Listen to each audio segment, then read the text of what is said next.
दोस्तों आप देख सकते हैं कि एक भाई यहाँ से निकल रहे होते हैं, तभी वो देखते हैं कि एक छोटी सी झोपड़ी है जो काफ़ी टूटी फूटी है। तो तुरंत देखिए उसको सुधारने के लिए वो चले जाते हैं और वहाँ पर जो पन्नी लगी होती है उसको निकालते हैं। और जो बहन वहाँ पर बैठी होती हैं उनसे कहते हैं कि आप इधर आइए हमारे साथ और यहाँ पर आराम से बैठिए, हम आपकी झोपड़ी को पूरी तरीके से नया बना के देते हैं।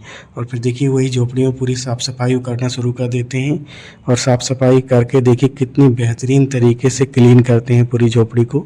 और फिर देखिए भाई पन्नी लाते हैं जिसमें ऊपर भी वो लगाते हैं और साइड में भी पूरी तरीके से कवर करते हैं।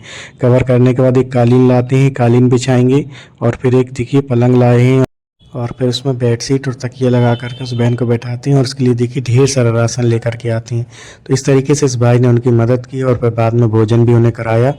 ये होती है इंसानियत। तो दोस्तों इस भाई का काम आपको कैसा लगा हमें कमेंट बॉक्स में कमेंट करके ज़रूर बताएं। और हमारी वीडियो अच्छी लगी हो तो वीडियो को लाइक करें, चैनल को सब्सक्राइब कर दें।